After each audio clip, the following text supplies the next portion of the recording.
Hello everyone and welcome to One Control Port Podcast, episode 255. I'm Benjamin Yoder, here today to talk to you about video games. Gonna keep the actual game playing section of this podcast pretty short and sweet.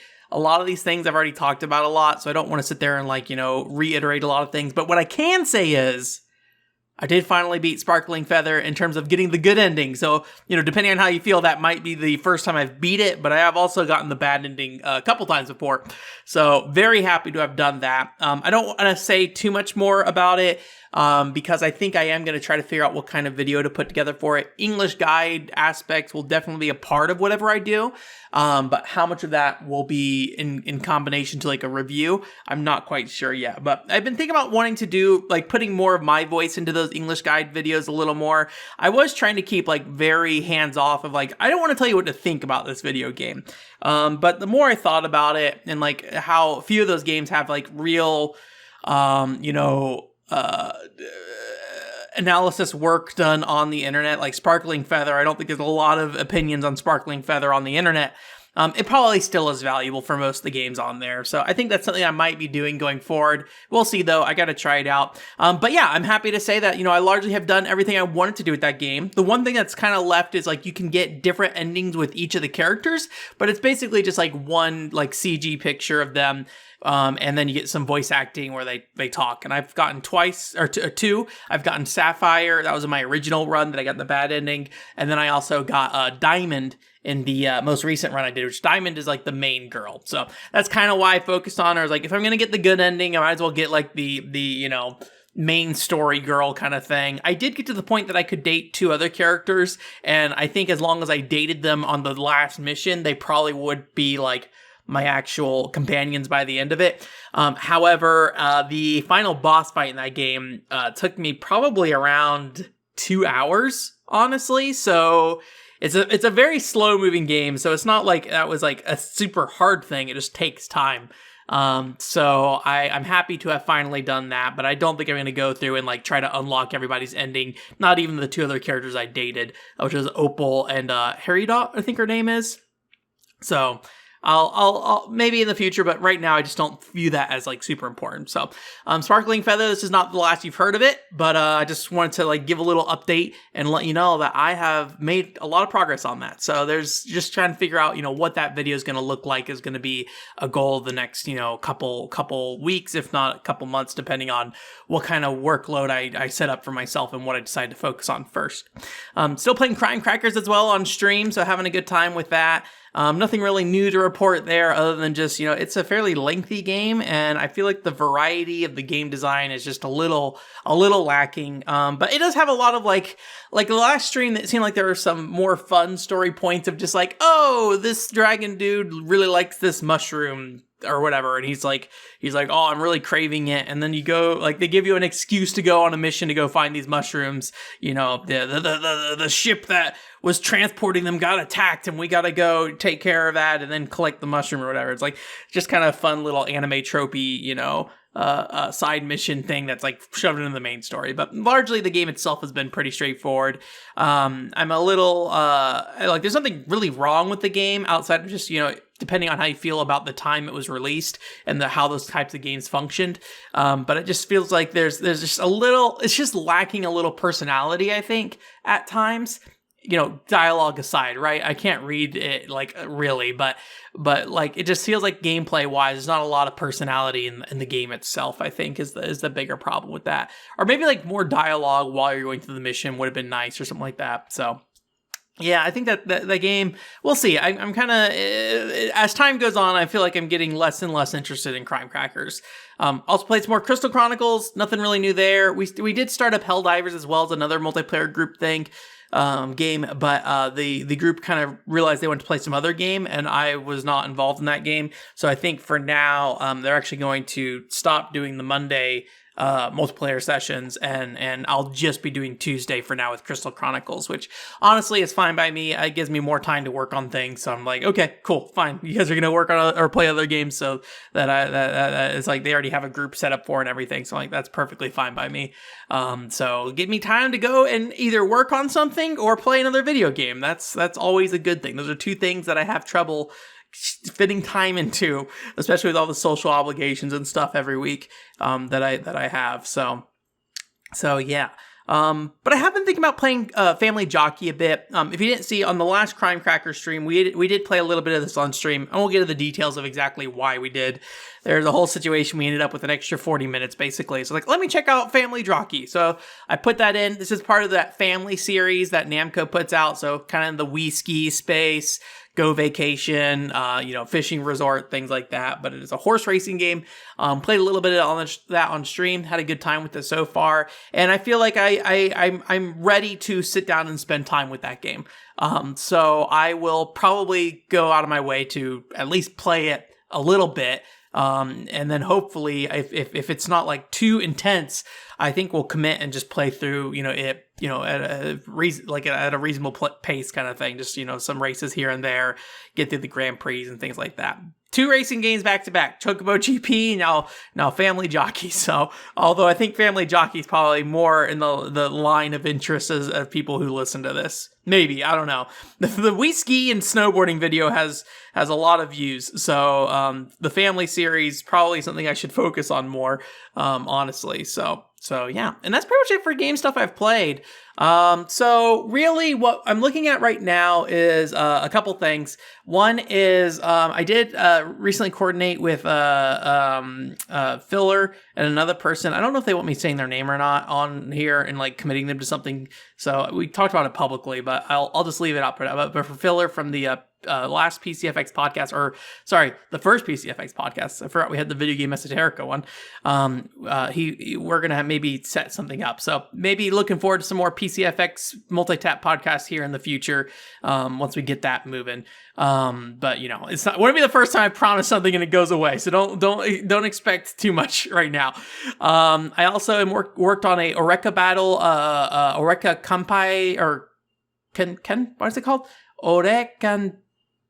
Orekampeki device is what it's called.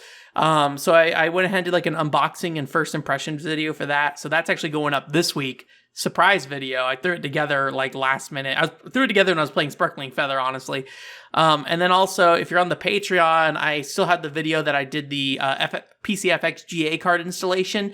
I edited that together. I might put some music behind it, and then that will be up probably not this week, but the week after. So that should be there in the near future as well. So those are kind of my working projects. And then I'm also looking at maybe doing something with Kududen Squash here. I have an old, like, not full script, but like partial script I wrote up last year, and it might be worth putting something together with that. I think Mr. T recommended it, and I was like, you're probably right. I probably should do a Kududen Squash video. I looked around on the internet, there's not a lot of like great videos for Kududen Squash. A lot of them are old or maybe a little like, maybe more in the style of like my quick play video kind of thing, where it's not like very honed in on any particular topics around Kududen Squash. It's just them like saying, here's this game, here's how it works. It's pretty good. So I do think I have some thoughts about how Kududen Squash is kind of structured compared to other obstacle course games on the GameCube, Monkey Ball specifically. I think they're kind of two sides of the same coin kind of thing, right? Where in a lot of ways you look at it and go, this feels like a game that kind of fits that Monkey Ball formula, but it does very different things than Monkey Ball. Not only from like a purely like, hey, gameplay perspective, you're a spinning stick versus like a rolling ball. You are still an animal on a ball, weirdly enough, but you're a ball with sticks sticking out on the side.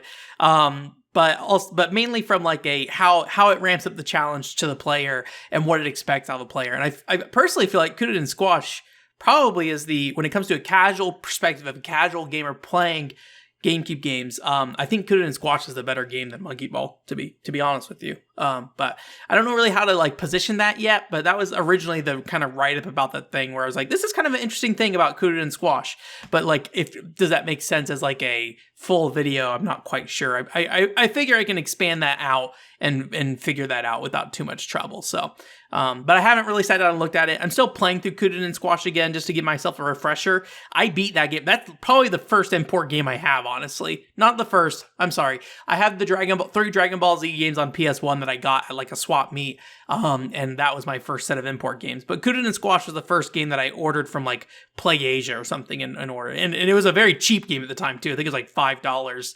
So it was very reasonable to get a copy. I don't know how much it is today. But it is a game that I feel like is like maybe pretty underrated, honestly, for the GameCube. I feel like that game should have way more attention. I thought it had way more attention. Like the GameCube is a system that's like hot, right? It's hot. It's been hot the last couple of years. Why is there not a lot of like eyes on Kuden and Squash? I don't know. I'm kind of surprised. So anyways, we'll see. Hopefully that makes sense here in the near future. So anyways, so I figured we would go ahead and talk about some news real quick. And then, since we had kind of a short front section here, and then we'll go to the Patreon question and then switch back over to the news here. Got a pretty hefty list of news items that I think are worth talking about here on our podcast. Some of them are a little bit more mainstream. I've been trying to maybe stick a little bit more towards the news topics that make sense for me. So I'm not just repeating a lot of stuff that you're getting from other, outlets. There's always like random news stories that I might have some thoughts on from like a game industry perspective, but like when I sit down and think about like, talking about it and what's the value of it in this podcast, I sometimes question it. So I've been trying to like kick off some more of the stories that are like, oh, Nintendo 64, like GBA or Game Boy, like expansion pack, thing rumored or found in the code or whatever for the Nintendo Switch Online. It's kind of like, I don't really have anything to say about that. So admittedly, some of these things I never have anything to say about, but I think they're worth highlighting. And I think something like this is more important than something like, not more important, but more important for our podcast purposes. So the first one I'll talk a little bit about, and this one is actually one of those larger news stories that I think people probably did hear about, is El Shaddai is going to be coming to the Nintendo Switch. If you don't know what this game is, this is a PS3 and Xbox 360 game put out by Ignition, probably around like 2010, and I played the PS3 version. I had rented it from Gamefly, and I was really not expecting to like it that much. I was just like, this looks like something that's probably not up my alley. Sometimes I can kind of tell if like a game's just not really gonna like hit with me. I was playing Moonlight Syndrome recently on stream, and I'm like, I don't know if this game is my kind of game. And like, I can kind of figure that out sometimes. So I felt like El Shaddai would be one of those games where I looked at it and was like, oh man, like I don't want anything to do with this because it's going to be like this really complicated conversation about lore and religion and all that stuff. Like, I don't want anything to do with this really, but Gamefly sent it to me. So like, all right, we're playing this. And man, I really liked it. It was great. And more recently, since I only rented it at the time, I bought the 360 version and played some of that again because we had like a pickups video I did where I played like an hour or so of it. And I played it again recently. I was like, man, I still really like this game. I think it gets kind of like a negative reputation, mainly from the combat. It is pretty simple and straightforward. It's just like light and heavy attacks, and you're largely doing the same combat combos over and over and over again. However, what I really like about the combat in that game is that there's kind of an interesting flow to it where when you kill enemies, your blade essentially gets like dirtied up. It's like there's like these energy things, they get like filled with like dark energy or whatever. And so you get to like purify it basically. So you can purify it. It takes a little time. Your character just like swipes their hand over it. Takes about maybe like a second or something, but it's really disruptive. Enemies can hit you during it, things like that. So ideally you don't want to purify your blade. You can still use it too. It's just the damage is less. So kind of what the flow of that game is, or at least for me was you're in a combat, there's like 3 different weapon types, and you are fighting an enemy and you steal the weapon from that enemy. So there's like actual like killing moves you can do, or not really killing, it's literally just like it's like an execution move in terms of like there's a locked animation, but you don't kill the enemy, you just take their weapon. And so when your weapon gets, dirtied, essentially, you basically will go and use one of those weapon stealing moves on an enemy and take their weapon, and that weapon is like, a pure weapon at that point. So you can, swap between them and not have to stop combat, really. I mean, you do stop combat, but you're safe from it. You don't have to like sit there and like worry about getting hit. And it's like an animation that plays out rather than you just standing there and like swiping your hand on a blade kind of thing. So it makes it so you're always kind of switching weapons in combat. And so how you like actually approach combat can make you determine like, oh, I want to take out this enemy first so I can get their weapon to work on this enemy kind of thing. And you kind of expand out a strategy from there. And so it always makes it feel like really kind of fun and fresh And if you want to, you can stick to just one weapon. It's just you have to sit there and take that purifying time. So it is a very fun game in that regard, in my opinion, and I still felt that way when I played it fairly recently. I think what it stands out about it for most people really is probably more the aesthetic of it. It is a very like painterly kind of game. It's one of those games that has like indistinct backgrounds at times. So like kind of like Killer 7, if you've ever seen that, where it often can be difficult to tell where the end of the world is or what stops where. And I really like that aesthetic. And because the game's so linear, that aesthetic doesn't really get in the way at all. It just kind of keeps it basically acts as like a showpiece for you as you walk through. And there's a lot of interesting things they do in a very like near fashion where they put you on like 2D tracks, like the opening credits as you like running through the credits and stuff like that. So there's a lot of fun things with that as well. So, and it has like a very like weird off the wall kind of religion focus to it that's not really relevant. I think El Shaddai is a religious thing. I don't know much about it. So anyways, so really all that news story is that game is coming to Switch, and I just like, hey, I like that game a lot. It's really good. I recommend it. If you are into that kind of thing, I would say definitely check that one out. It's on PC as well, I think. I think it came out late last year on PC. As far as I'm aware, it's pretty much a straight port. Not really any enhancements or flashiness added to it. So I would expect the same thing for the Switch, but you always have the problem with Switch where you don't know what the performance is going to be like. I never know if that's a problem with like, just not enough money being allocated to these versions of the game. And so you don't have like the Bethesda situation where they spend a bunch of time and money like optimizing it for the system. Or if it's because like the standard money you would spend on like a port just doesn't meet the need required to like optimize for both portable and console play. And I feel like Switch games just constantly have problems. And, it's a mobile, I believe, architecture or like hardware in there essentially, right? So I don't know if it's underpowered anyway or whatever, but I feel like that's just an ongoing problem with Switch games. It's just stuff being underpowered, and even stuff, from previous generations often has trouble running on there.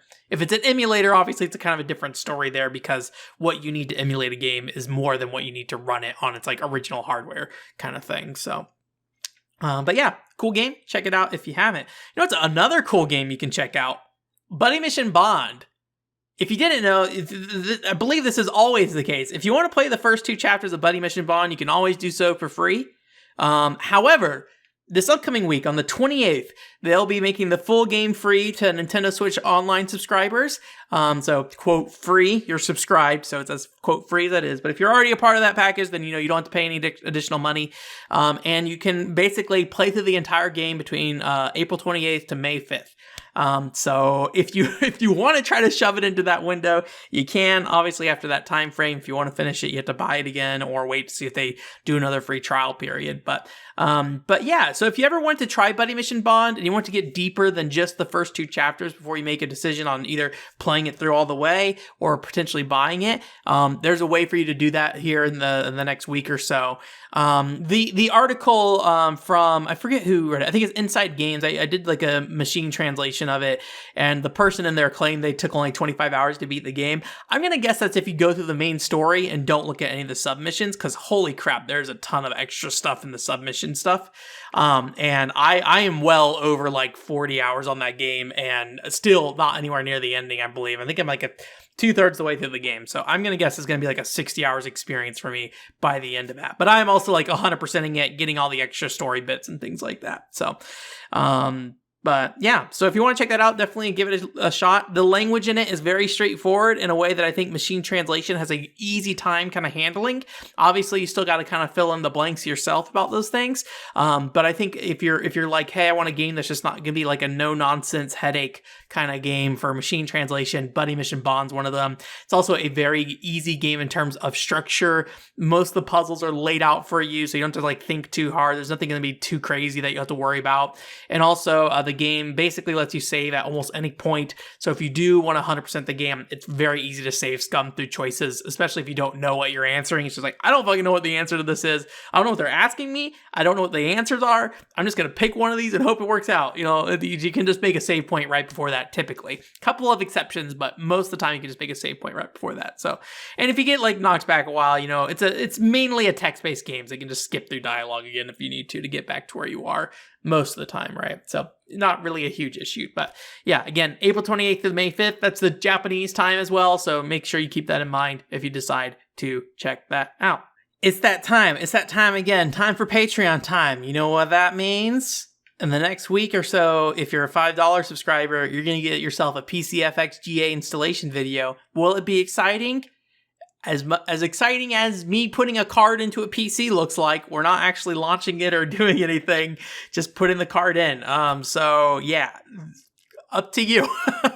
A lot of also, like, I had to like get around the PC and try to like plug stuff in, and so a lot of butt shots in there. So if you want to see my big butt in the camera a lot of times, there you go. That's also there, I guess. But anyways, Patreon time. So like I mentioned earlier, $5 level, you get bonus content. Last time we had the Jumping Flash unfinished review that I put out that basically just cleaned up very, very, very slightly and just threw out there. So if you want to check out an unfinished review for Jumping Flash, that's there. And then that PCFXGA installation video is coming up here. And then we also have the $3 Patreon level at the lower level, so you don't get the bonus content. But what you can do at the $3 level is ask a podcast question. So again, for this week, we have Jillian, Paul Daniel, and Discreet listed here as Patreon. So again, thank you for you patrons on that. And then for the question this week is also from Jillian again. So thank you again, Jillian, for all your questions here as we continue to be without them otherwise.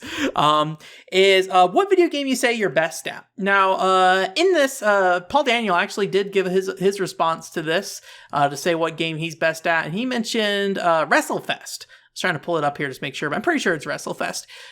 So yeah, WrestleFest is an arcade wrestling game, I believe. Gonna be honest with you, I do not know much about it. I'm not a big wrestling game fan, I'll be honest with you. I played the 64 one, so I can't say I know a lot about it, but good on you, Paul. Great job at being the best one controller port patron player for WrestleFest. So yeah.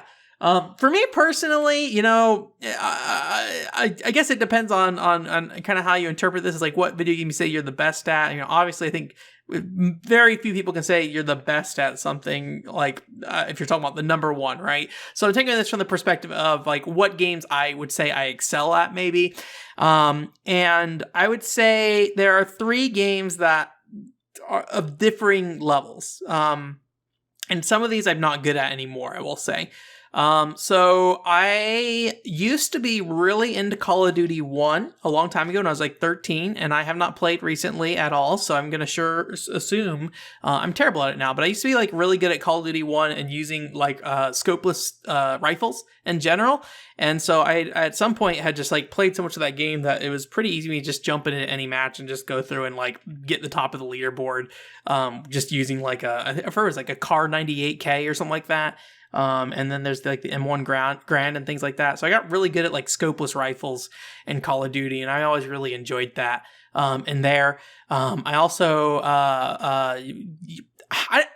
the scene is so visible for this that I really hesitate to say this, but you know, at least on a personal level, like when it comes to fighting games, Smash Brothers, I would say I'm okay at. You know, I think if you put me against any person who participates in any tournament at any level, like local or whatever, I'm going to start to struggle immediately. But when I go online, I generally have like pretty good luck on like playing online with Smash Brothers. And a lot of times it just comes down to me, getting good again. Like I need to get like back in the groove, and at some point once I get back in the groove, I'm usually pretty good at Smash Brothers. I'm a very aggressive player though, so I don't do good with like defensive play, which is immediately where any kind of like tournament player immediately kills me, because I am very readable. I'm also somebody who does not do a very good job with spacing and things like that. I don't think about it, I just kind of do it. So I'm more or less just like constantly on top of the enemy, but I feel like there is like a certain level of like goodness I have at like Smash Brothers, but I just don't like play the game enough to really hone that in anymore. So whether I'm good at it anymore is another thing. I also had a brief period of time where I was pretty good at Money Idol Exchanger. There's like the only time I've ever in my life like got decent as a puzzle game, because I'm not big fan of puzzle games. I can't see chains and stuff like that, but I just so happened to play like, you know, 30 to 40 hours or something like that of Money Idol Exchange, or at least it felt like that much. It's been a long time. And I had gotten pretty good at the game, getting chains down, and I was able to get through like the hard mode on story without too much trouble, and like I felt really good. But every other puzzle game I play, I just can't do that, and I don't know, like that skill set was not something I retained from that game, and was never able to actually like reutilize in other and other games at all. So it's something that I really would, again, hesitate to say I'm best at or something. And then more recently, when I played a lot of Kanagawa Jet Girls, when I was in the Anime Esports League, I was told I was pretty good at that game at that time. However, there's a lot of things about the Kanagawa Jet Girls that I think was being learned at the time, and when everything kind of got figured out by the end of it, and you kind of had in-game players with in-game tactics and things like that, and I was not actively plugged in and adapting to those. At that point, I started to fall behind. But when it came down to the core racing mechanics of that game early on and playing online, I did really well, and I won most of the Grand Prix things you'd call it, or weekly tournaments, I guess you'd say, that I was in, and I had a really good time with that. I did kind of fall out at some point, and I did go back and got my butt kicked. But I think at that point, people had started to figure out what optimal builds were for things and all that kind of fun stuff. So, I would not say I'm the best at anything in particular, though, but there's some examples of where I have excelled at some point in my life when it comes to competitive games. So there you go. Different levels there, different genres. But I think the problem is that I'm just so focused on different types of games all the time and playing new games. I rarely get a really good skill set at one particular game, unfortunately. So chances are, if I'm the best at anything, it's just because nobody else has ever played it, kind of thing. So yeah. But yeah, again, thank you again for the Patreon question. If you do want to ask a Patreon question on Monday, go ahead or today, if you're listening to the podcast when it comes out, I put a post on the Patreon where you can go ahead and basically respond to it with your question. Otherwise, I'll show you what the question for the next week will be. If you haven't noticed from the last few weeks as well, if you want to provide your own thoughts on the question that's being asked, feel free to go ahead and put that in the comment section there too. Paul does it often, and I think it's really interesting to hear other people's opinions on that than just mine, and kind of convey that out to other people listening to the podcast. So yeah. Anyways, back to video game news stuff, or at least as newsy as we get with this podcast. So Xenoblade Chronicles 3 trailer came out. This is probably one of the more mainstream things to talk about here. And I don't have a lot of thoughts about Xenoblade Chronicles 3. If you don't know, for whatever reason, you're new to the podcast, I'm a big Monolith Soft fan. Really like Disaster Day of Crisis. Really like Xenoblade Chronicles. I like Baten Kaitos. I don't really care about Xenoblade Chronicles as a franchise. I don't really care about the Xeno franchise in general, but I do like a good Monolith Soft game. So as long as it's a good Monolith Soft game, I'm generally happy by the end of the day. Like Xenoblade Chronicles 2, a lot of things about that game I don't really care about, but it's a good Monolith Soft game, or rather I should say, it's a fun one to play. I'm always surprised by how well Xenoblade Chronicles 2 is received, because I think it's a genuinely very mixed game at best. But yeah, so Xenoblade Chronicles 3 trailer was shown off, and they showed some gameplay. And really, all I'm looking for when I see a Monolith Soft trailer is, do I know what's happening in this UI? And if the answer is no, the happier I am. Well, really, the less I can identify, the happier I am. So when I first saw it, initially, I was like, this looks very Xenoblade Chronicles 2-y. Just like the interface in the corners and things like that. I'm like, okay. However, the more I saw the gameplay and the trailers and things like that, there was more different things that are happening. There's the fusion mechanics where characters can combine and basically become a one entity. And then there's also a rings that kind of float around the party members. I don't know if that's a spatial thing or if that's just an indicator, but it seems larger than just a ring indicator of where a person is. It seems like it might be something related to spacing and things like that. And there's also about I think 7 or 8-ish party members that are active at once. How active they are is always kind of a hard thing to tell with these things. Xenoblade Chronicles 2, you had 6 party members on the field at once. Only 3 of them were actually active. Xenoblade Chronicles 2, Torn of the Golden Country, that has 1.5 party members active. You have a front row and a back row, and the back row character will still do stuff, but they're not the ones actively engaged in the combat kind of thing. So there's technically more. In this case, it looks like they're all active party members, but I'm guessing what happens is when you fuse them together, that kind of reduces it down. And so I think in one of the screenshots they showed at least up to 6 members fused into a 3-person party essentially from that. So I don't really have any I'm not somebody who sits there and dissects that gameplay and be like, oh, what is happening here? I just want to look at it and be like, okay, there's enough here that I don't know what's happening that I'll be happy probably when the game comes out, because that's just what I want. I want a battle system that has new mechanics, new elements I don't know, and I just want to enjoy that aspect of the game. And the story stuff and enjoying that comes down the line. I don't need to see any of that stuff like ahead of time. I'll get there and I'll have fun with it. You know, as somebody who, again, does not care that much about Xeno as a whole or Xenoblade as a franchise, that stuff is like enjoyable when I get to it. I mean, I'm playing it, but like I don't look at it and go like, oh, that's Nia.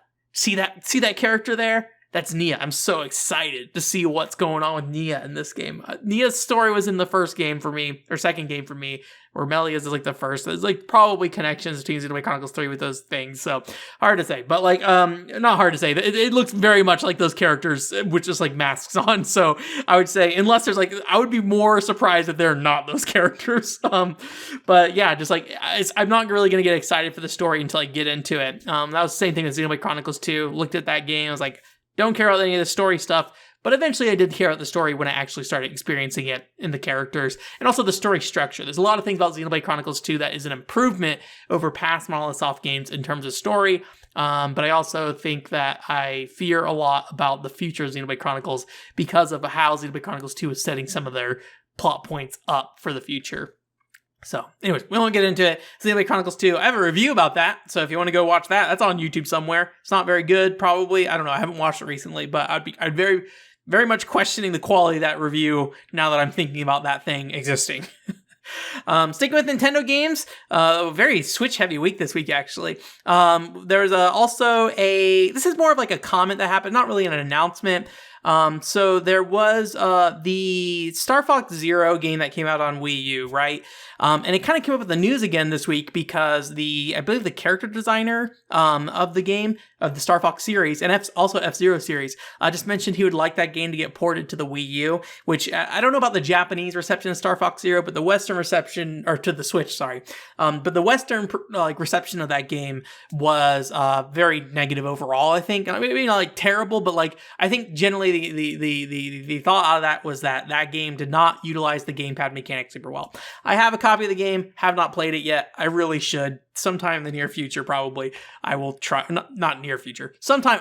That is a game I'll play before I die. I'm pretty certain, at least. So yeah. But I think there's two things that kind of made me, like, after hearing about this, because, like, this isn't, like, an announcement or anything, and actually the guy doesn't even work at Nintendo anymore. He left last year. But it made me think about two things. One is Xenoblade Chronicles X is not on the Wii U still, and more importantly, I was like, I don't think there's been a Wii U port in a while, so I'm curious if we'll see any more of those throughout the Switch's lifespan. Xenoblade Chronicles X is a game that just is really difficult, I think, to port over to the Switch in a lot of ways. So I'm getting to the point that I'm thinking Xenoblade Chronicles X may never come to the Switch, but we'll see. It is a very cool game still, though. It just is a game that is very built around the gamepad in some aspects. And also, I think there's a lot of things about Xenoblade Chronicles X that would ideally be cleaned up in a port to the Switch that would probably take a lot of work, honestly. So there's that part of it. Just like, I don't know if we're going to get any more Wii U ports anymore. But, you know, I'm still interested in seeing some games from that system get moved forward. I know nobody wants it, but Devil's Third is a game that I would like to see on another console. I will probably end up pirating that game at some point because I think that game is pretty pricey from a physical perspective.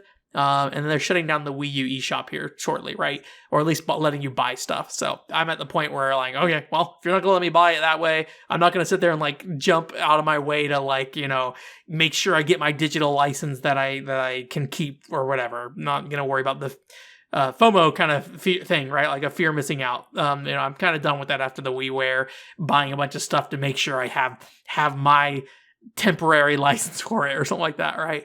But hey, if they re-release it, I definitely am up for purchasing Devil's Third on a modern system as well. Or at least purchasing it and then pirating the Wii U version so I can play the original version if I get in some weird like setup like that.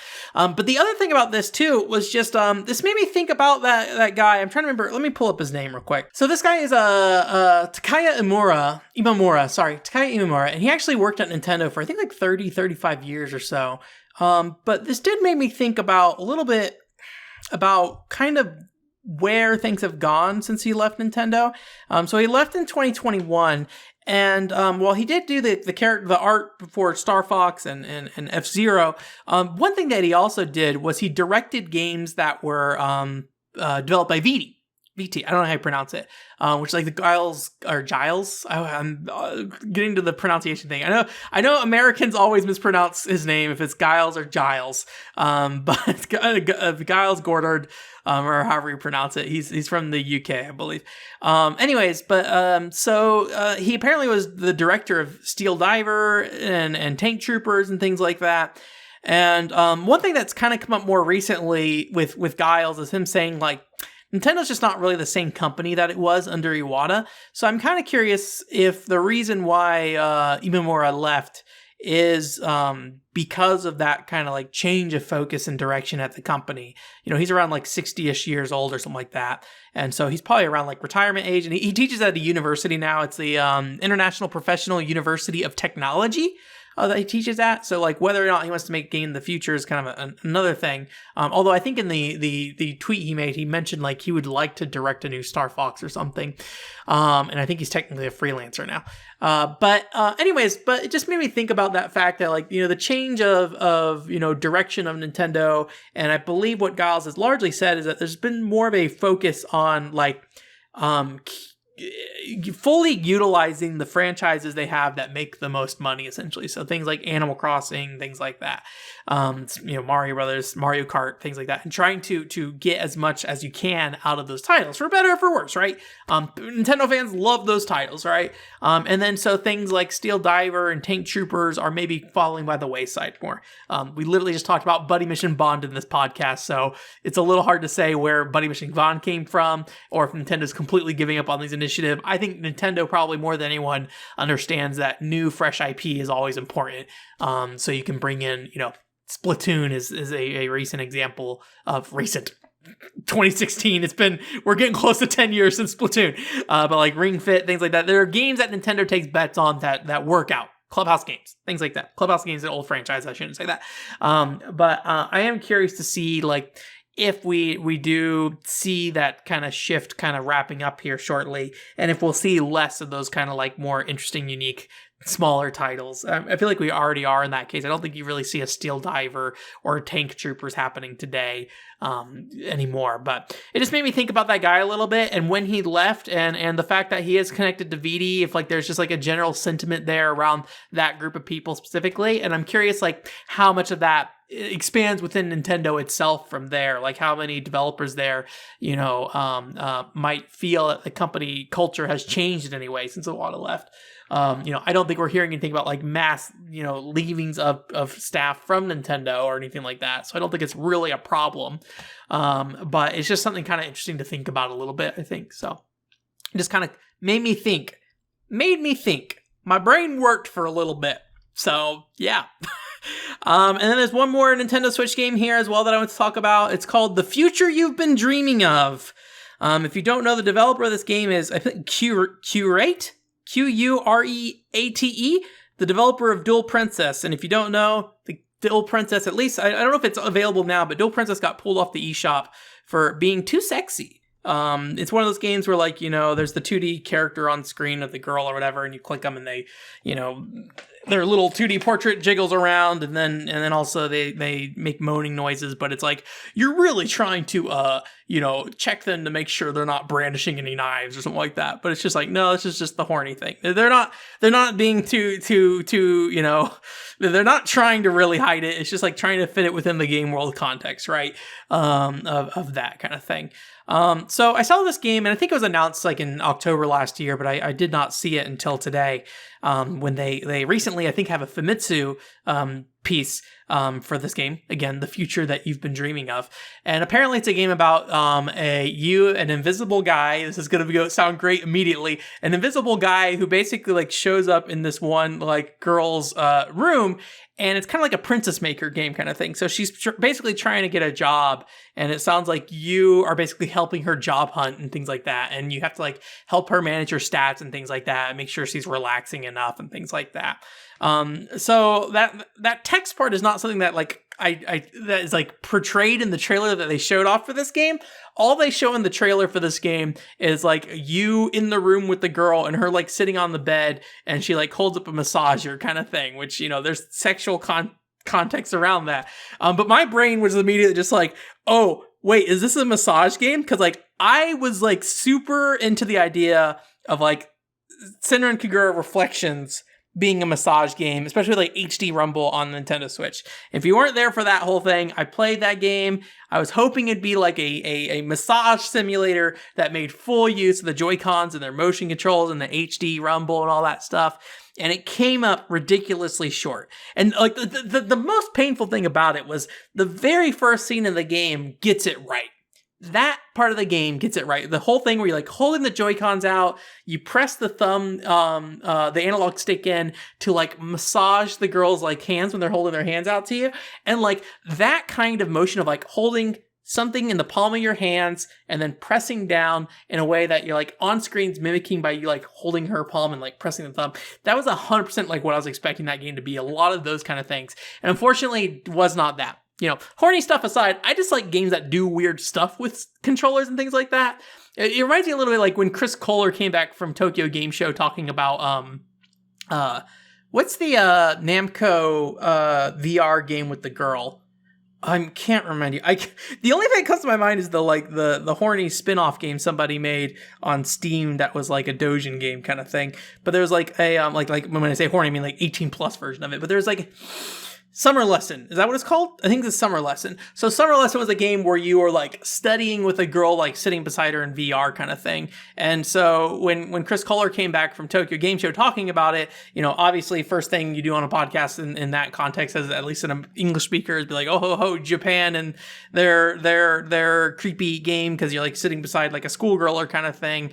And it's like, you know, presenting the girl in a way that it could be interpreted as very sexual. I don't remember that much about it, so I don't know for sure if they actually really ever did that. But, you know, it is creating that closeness to a girl. And the thing that Chris Kohler like really focused on was just like this feeling of somebody being beside you. And like he didn't really let the conversation deviate from that because mechanically, as a game, that's what that game was doing, and that focus on that. And so like to me, that is like kind of what I want to consider Kagura Reflections is the feeling of interacting with somebody through a Joy-Con, and like the other stuff I don't care about that much. It's fine. So like I don't care about the Senran Kagura characters. I don't really like, I don't know. Like it was fun. When I actually played it, it was fine. I'm getting way off track here. So really all I was trying to get to say was like, I wanted it to be like a massage simulator kind of thing. It sounds like it's not that, this new game, which is good to know up front because then I can if I do play it, it's going to come with the expectations, you know, more like, you know, a lot less of expectations. But I'm on the fence. I kind of want to check it out, but I know if it's going to be Princess Maker and it's just going to be like, you know, making decisions and then you get like some like sexy, you know, like posing and stuff like that. I don't really have a lot of interest in that. So I might wait to see if there's like a more substantial trailer that comes out because the first trailer is very, very short. But I am somewhat interested in that game. So we'll see if I follow up on that. That comes out May 19th, though, so it comes out fairly soon. So if there isn't already, I should probably go and check to see if there's a Switch page up, because if there's a Switch page up for it, there will probably be some actual trailer for gameplay on there. It is going to be in, I believe, Japanese, Mandarin, English, and I think 2 other languages. I can't remember off the top of my head, but you know, it will be in English, so it is something that if I wanted to look at, we could do. I don't know if it's going to be like a Kaminazo situation where they're like, yeah, it says in English, but you can only buy it off the Japanese eShop kind of thing. So I don't know how precious Nintendo of America is about releasing that stuff on the eShop. If they're like, this is maybe a little too much for our eShop or something like that. So yeah. I think that's probably plenty to talk about this week, though. So yeah, just a bunch of little games here that I thought were worth talking about. Some things that came to my mind about the Star Fox stuff and Xenoblade Chronicles 3. I'm not going to be excited about that game till it comes out. The release date did get moved up, though. It's like July. It's late July. I don't know the exact day. So I did go ahead and order my copy. So I think I'm pretty quickly giving up on finishing Bringer before that game comes out at this point. But I will try to play it. You know, when it comes out, I will try. I will try to make that work. So if I can make time for any RPG, it's going to be a Monolith Soft RPG, because I'm always curious to see what they're doing, and I am always full of anxiety when it comes to Monolith Soft and them like sticking to the Xenoblade franchise. I want to see them continue to explore different ideas and really create unique games. And the more they stick to this one franchise, the more I worry about that. Especially since when they talk about Xenoblade Chronicles, they're talking about it in the context of a lot of early Xeno stuff, which I think a lot of early Xeno stuff is a mistake, honestly. I know people like it, but I think there's a lot of mistakes made there, and I worry those mistakes will carry over. There's definitely a good way to do Xenosaga and Xenogears. I just think that there are a lot of problems with how they do it. Obviously, that's why they succeed. But I worry that they're just going to try to do that again, but now we have a player base that's following this, and I don't want that to happen. I don't want that to happen. Monolith Soft, I'm looking directly in your eyes right now. I'm going to go. Thank you again. Oreka Battle Ore Kanpeki device. Unboxing and first impressions videos. That's going up. That's using the other setup I have. So that's been used on the Patreon occasionally, but I don't think we've really used it that much on the actual YouTube. So just a heads up on there. That setup is not nearly as, it's pretty janky, but I think it worked well for the video that we were doing. And then, hopefully I'll have some like family jockey to talk about next week. But otherwise, stream time next week, we'll have Crime Crackers. And then I think in the next like week or so, Betia is coming out, the Switch. And I have that on order, to come here. So maybe we'll stream that one week as like a side thing to just do for a little bit. That's that English learning RPG that's coming out for the Switch in Japan. So I figured that's probably not going to get localized. So I went ahead and just imported it. So because I think it looks really cute and really fun, and I would like to play that game. But it is an RPG. I'm curious how long an RPG. Since it's like an edutainment title, I'm gonna hope it's like a shorter RPG. I would like to sit down and play through it. I don't think we'll do that on stream unless like everybody really loves it. Then maybe we'll take a Crime Crackers break and play through that a couple weeks in a row. But I do got to figure out what that looks like, because it does require like a microphone to be connected via USB to your Switch. So I'll have to figure out what microphone I'll use for that, because I only have 2 microphones, and one I use for streaming. The other one is I won't get into it, but it's basically super glued down to the other desk right now because other things happened on that stand, and that microphone's a piece of junk. And I was like, I don't care what happens to this microphone anymore. I'm just going to super glue the shit out of it. So I can't really move it super easily, unfortunately. Which is fine, because it's a junk microphone anyways that I expect to get tossed at some point. But anyways, that's it. Thank you. Again, OneController.com is the website, and I hope you have a great week. Bye.